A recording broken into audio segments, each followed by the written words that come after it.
Ito yung kinabisihan ko magtatanim ng alugbati. Yan. At mga sibuyas. Yung mga alugbati ko. Tanlan. No? Ito mga bagong alugbati ito. Yan o. Yung tinatanim natin. Dito marami na siya. Tingnan yung alugbati ko. Alugbatahan ko. O diba?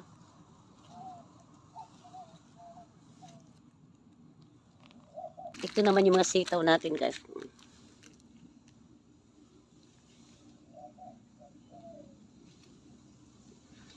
Namumunga na. Yan o. Sitaw ni MC. Ayan pa o.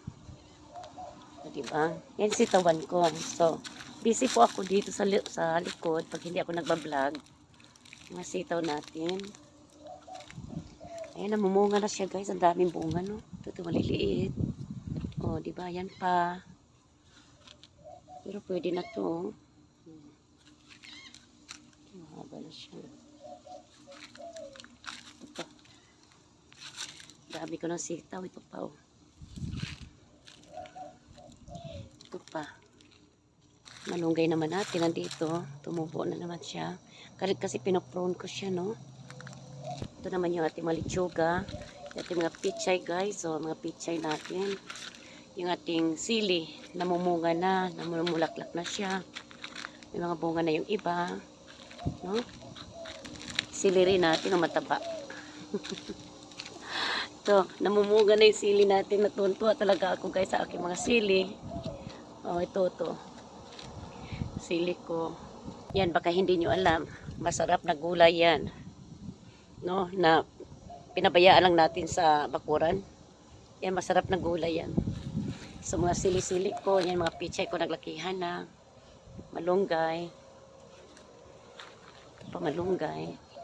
So, pero meron tayo di banana. Namunga na yung kamatis ni MCO. Ayan. Yung mga bunga na. Dito may mga bunga na siya. Oh. Dito sa ilalim ang daming bunga. Tingnan nyo. Oh. Ayan. Oh. Ay.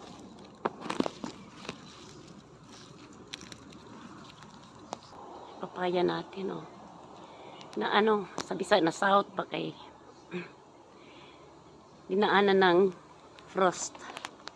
Oops. Namunga na rin yung leche. Pero kunti lang bunga kasi nilipad ng hangin. Ang daming bulaklak nito guys. Ito lang. Daming bulaklak nito. Nilipad ng pero ayan namunga na yung leche natin. Oh, leches. Namunga na rin yung bayabas ko. Yan oh.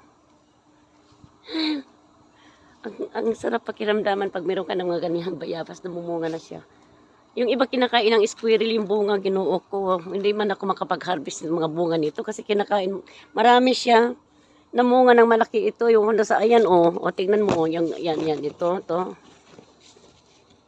Kinain na yung bunga ng lintik ng mga squirrel na ito. Pero, ayun, kita niyo naman yung papaya natin, no? Siyempre, yung ating peanuts. And tumutubo na yung mga peanuts ko. Namumulaklak. Ibig sabihin, nag-umpisa na siyang magkaroon ng laman sa ilalim, sa ugat. At ito yung mga, tawag nito yung garlic ba, bawang. Tapos nagtatanim ako ng ungap ni bagong baby. Alugbati, ayun. Lalaki mga yan. Ito naman mint ng Filipino mint. Ito ano bang tawag dito? Basta nut ito hindi pikan. Something nuts. No? So maganda siyang tingnan kasi tumutubo na yung alugbatihan ko. O, diba? Itong marami akong papayahan dito.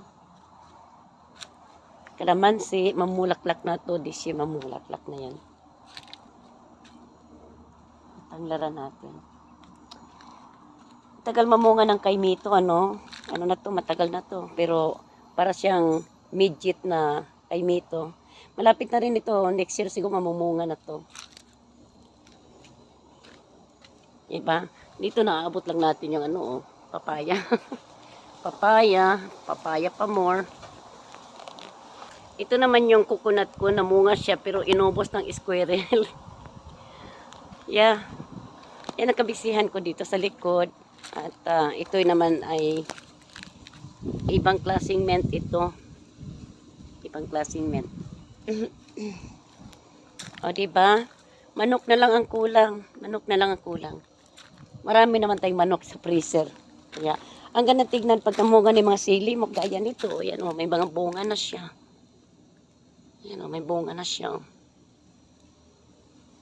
Tapos yung isa, ayan, namunga pero hindi ko na kinuha yung ano. Natutuwa lang ako dito sa sitaw ko. Ang daming bunga.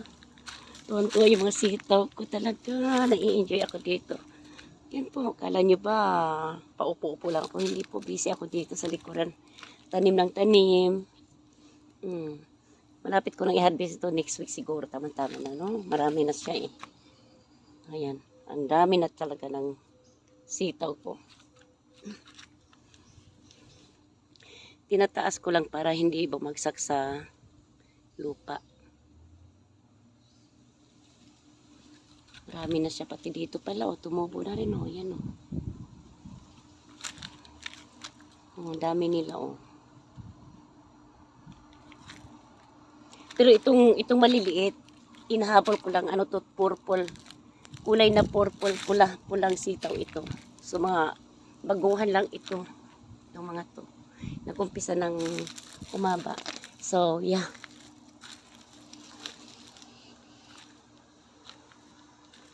At least itong size na to, pwede ko nang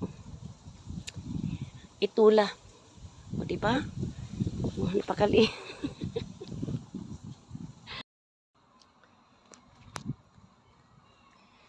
Ay, namunga na yung mangga, guys. So, namunga na talaga siya. Tignan mo. Bababa lang niya. Naaabot. Naaabot. Yan, oh. Wow ha. Kumpul-kumpul siya. Ay, ang dami pa, oh.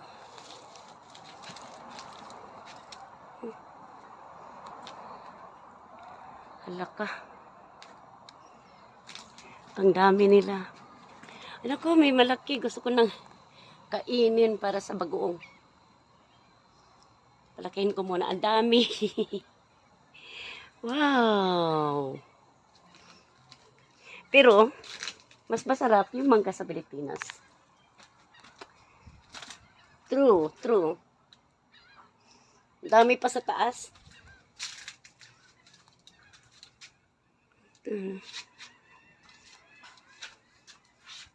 Ito malaki na siya. O, pwede na siyang pangbagoong, guys. No?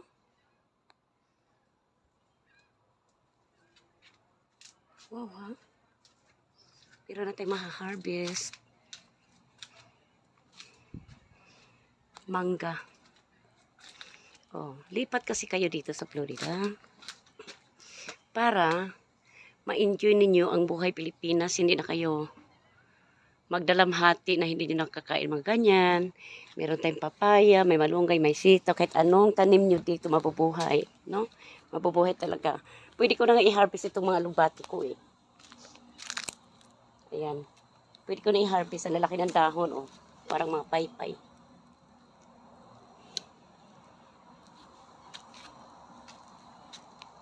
Pati yung sitaw ko nangangaway sa akin. Kinakawayan ako guys. Kinakawayan ako at malunggay. Kinakawayan ako, di ba? Nangangaway na sa akin eh. Oh. Pati yung baby boxy natin, pwede na itong ano, pangtula natin. Yan, pangtula. Pati dahon ng ano, dahon ng sili, di ba? Sarap yan sa manok. Yung ano ko guys, kapayas ko, kapayas sa Bisaya, pa kinain na ng ano, squirrel. Hinog na, no? Pero, alam niyo, hindi ako mahilig sa hinog na ano, papaya. Dahil, mas gusto ko yung hilaw. Dito na naman ako sa labas, kanina nasa likod ako. So, ito na yung mga bago kong nag-survive na sila galing sa defrost, lamig. Ito na yung mga bago kong mga papaya na nag-umpisa na siyang mamunga. At syempre, mahilig tayo sa tanglad. O yan, tanglad pa more. O yan. Dami kong tanglad. No? Papaya din dito, tanglad. Ay, ito po yung mga tanim ko. Isang piraso lang yan guys. So, no? Isang piraso lang yan. Yung mga tanim kong tanglad. Ayan. Mga tanglad, punta nun. Yan o. Diba? Yan, puro tanlad po yan. Tanlad rin dito, tanlad. Oh, maraming tanlad. Papayas pa rin. Tanlad. At papaya, ito kalamansi, bagong kalamansi ito. At isang kaper. Ewan ko ba kung bakit hindi tumutubo yung kaper ko dito. Siguro inabutan kasi ito ng defrost. Pero ito tumaas na siya magmula nang dumating ako 2 years ago galing Davao. May malunggay din ako dito sa labas. Ayan. Meron akong tubo. Yung tubong tinatanim ko dito. Ayan, malunggay, tubo.